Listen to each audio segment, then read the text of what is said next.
Viridian, the Green Guide, written by Clouds, read by Distracted by Books. Chapter 104, Lure. They all stared at Viridian in shock for a moment before Nedzu hummed thoughtfully, sounding far too pleased for Shota's liking. Yes, that does sound promising, doesn't it, Aizawa? Shota pinched the bridge of his nose and groaned. I can't believe we're actually approving this. Kaminari's eyes flicked between the three of them. I think I might be a little confused because it sounds like you want me to seduce a fellow classmate so you can get her alone and deliver an electric shock strong enough to stop her heart? Shota deadpanned. Because, yes, it seems like that's exactly the plan. How do you even come up with these ideas, problem child? It makes sense, Viridian defended. Plus, he flirted with the previous host, too, so it's only logical that... Wait, what? Kaminari yelled. When was this? Oh, Viridian swallowed nervously. Do you remember Kohaku? Yeah, of course, but what does that have to do with... Kaminari trailed off as he took in Viridian's expression. Oh. Viridian had tears in his eyes behind the goggles. Yeah. That is, of course, why it is imperative that Queen Bee be taken by surprise this time around, Nedzu said kindly. We must not only defeat the villain, but save her victim as well.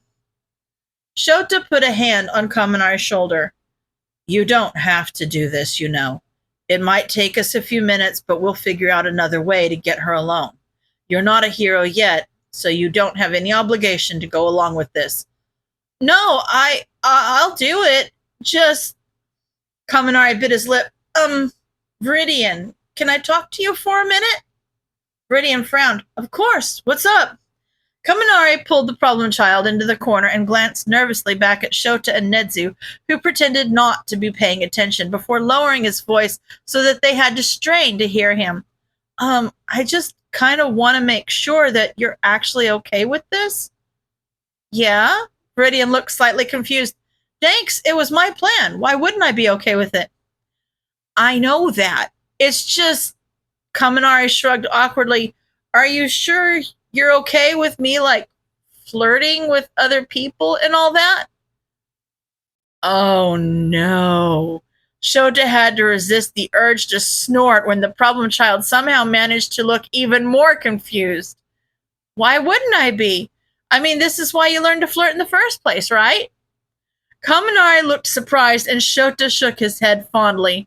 Of course the problem child had absolutely zero idea that he was supposed to be jealous and let the whole thing go completely over his head. Poor Kaminari. Dating Viridian was sure to be an interesting experience, and that was if the problem child even knew they were dating, which Shota wasn't convinced wasn't the case. Poor kid. After a moment, Kaminari turned back to them and nodded firmly. Leave it to me. You want me to bring her back here, right? If it's not too much trouble. Nedzu smiled pleasantly. Good luck. Kaminari nodded and walked out, closing the door behind him. Shota raised one eyebrow and turned to Viridian. So, how do you two know each other? Viridian turned bright red and started sputtering while Shota smirked. After all the stress the kid put him through, he deserved to suffer just a little. Queen Bee let herself enjoy the games as she observed her classmates. The sports festival was a treasure trove of information, and even though she knew All for One was watching from his cave, there were plenty of little moments like these that would give her some nice tidbits to feed to him, which was essential, considering how pissy Sensei had been lately. Sure, the poison hadn't worked quite as well on the failed experiment as they'd hoped, but that was why Sensei had put the failsafe into his programming. Even another brainwasher wouldn't have been able to break Sensei's control without killing the guinea pig unless they were somehow stronger than All for One, which was honestly laughable. So the only thing those heroes had accomplished was killing their key witness and doing her job for her. That was enough to make her giggle. You've got a pretty cute laugh, Kagakure. Queen Bee startled and turned to see Kaminari leaning against the wall, smiling softly at her. She blushed, which would have been cute if her host's face was just visible, and she giggled again. Was he really falling for her again? She must be doing something right to make him fall for her twice in two different hosts.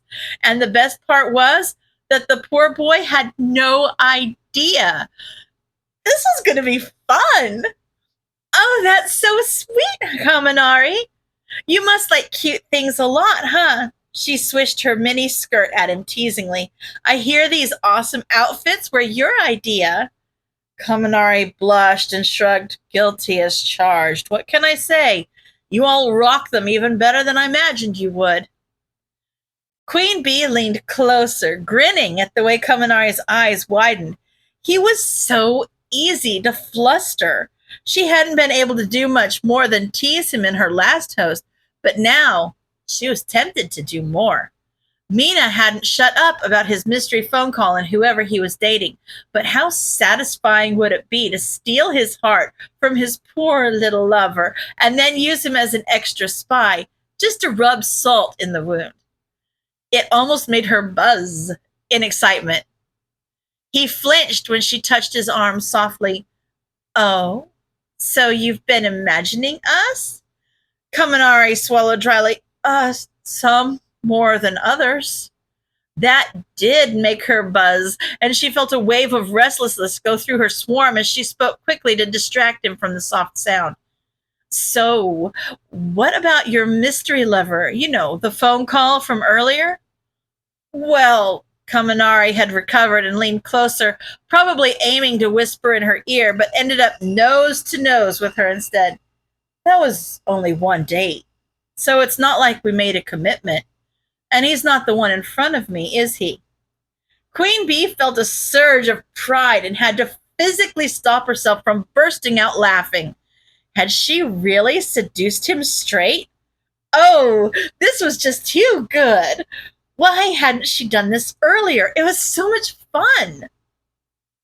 We still have a little bit of time before the last round starts, she said coyly. Do you want to go somewhere a little more invisible? Aizawa did tell us to have fun, after all. Kaminari smirked and put a hand on her waist. That sounds perfect. I have a hypothesis, Nedzu said, getting straight back to business and giving Izuku a much-needed distraction so that he didn't have to answer Eraser's question. With Queen Bee present on site, how easy do you think it would be to hack the entire hive at once? Not easy, Izuku stuttered, but probably possible. As the queen, it's almost like she's the motherboard, right?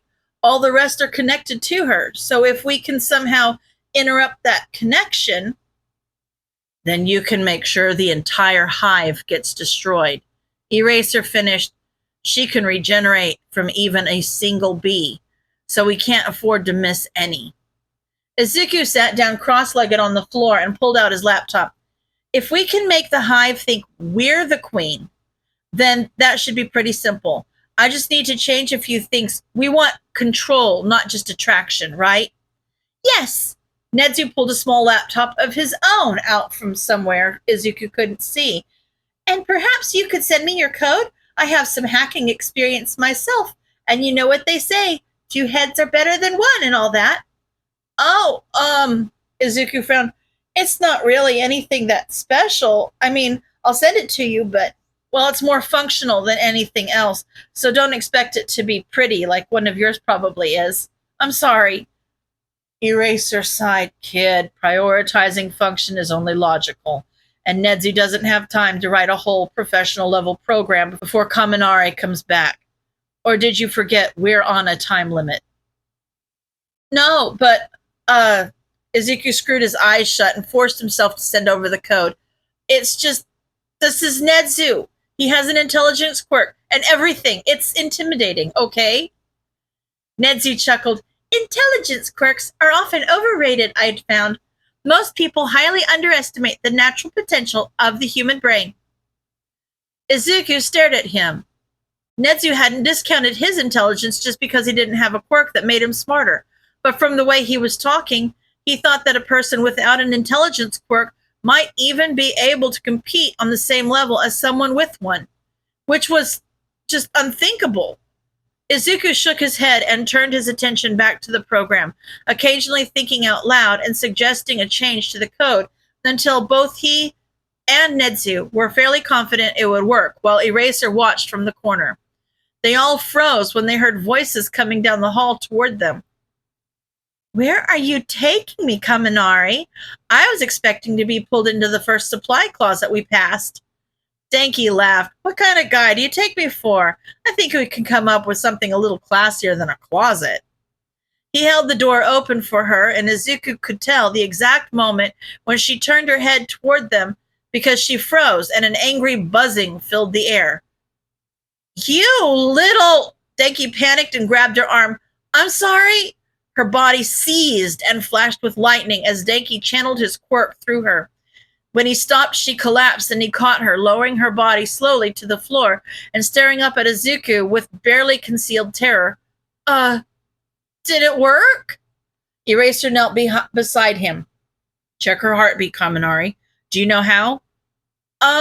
Like this, right?" Denki pressed 2 fingers to her neck. "Oh God, I can't feel anything."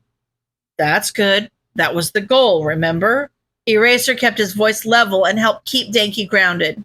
"She can survive a couple minutes without a heartbeat, so just give it a little longer." After what seemed like an eternity, but was probably about 30 seconds, something started flickering in and out of visibility where Hagakure's head should be, and Izuku gasped as Queen Bee pulled herself out of Hagakure's eye socket, a slight trail of blood flicking behind her stinger. There was significantly less blood than when she'd killed Kohaku, though, so their plan must have worked. Hagakure was safe, theoretically. "Oh, Denki reached into a bag by his side and pulled out a jar. "I had Yayorozu make this. I didn't know if this will work quite nicely." Netsu took the jar and set it down beside Eraser. "I'm sure you can handle this, Aizawa." Eraser nodded and wrapped his scarf around his arm so that it formed a makeshift net. "Got it. You two better get to work before her reinforcements arrive." Izuku and Netsu glanced at each other and nodded in determination. Netsu sat back down. "Have you isolated her signature?" "Almost," Izuku muttered. "There it is.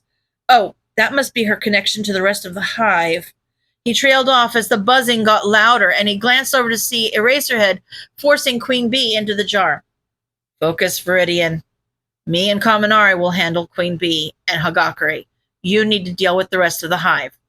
Izuku gulped and nodded. Yeah, so that's how she's connecting. So let me see if maybe we can clone the signal." He was vaguely aware of Denki starting chest compressions beside him, but Eraser was right. He trusted him to take care of his friend and talk him through reviving the host. His job was to make sure Queen Bee couldn't just turn around and find another host. Izuku cloned the signal and scanned through the commands. "Most of the bees have already been ordered to come here. I'm going to expand the command for the whole hive." And good, they're responding, as if the order came from the Queen, not an outside party. "Good work, Viridian," Netsu praised. "Now, let's see. We don't want to call too much attention to this destruction of the hive, but an explosion this large will be hard to find." Izuku thought for a minute. They could put them somewhere isolated or in one of the training grounds at UA, but that would make the news, and a big explosion near or in UA on the day of the sports festival wasn't going to be good for publicity. But if they went far away, they wouldn't be able to tell if there were people there or other things that could be hurt by an entire swarm of exploding bees. He heard coughing and glanced over to see Hagakure sitting up, crying, as Denki tried to comfort her, and Eraser rubbed circles onto her back. Izuku heaved a sigh of relief. They'd saved the host. He knew that it was Eraser's job and everything, but it was still amazing that he'd dropped everything to help Izuku pull off such a crazy plan, especially when he was announcing for the largest event of the year. Izuku gasped as an idea occurred to him. "So, what if we don't try to hide it?" Nedzu smiled approvingly. And how would we accomplish that? Izuku frowned. Eraser, you're announcing, right? Eraser shot him a suspicious glance. Not at the moment. I know, but Izuku smiled and sent a few of the bees on a small detour to the support course labs, which hopefully had what he needed. When you have a minute, can you tell President Mike that there's going to be a fireworks display before the third round? End of chapter.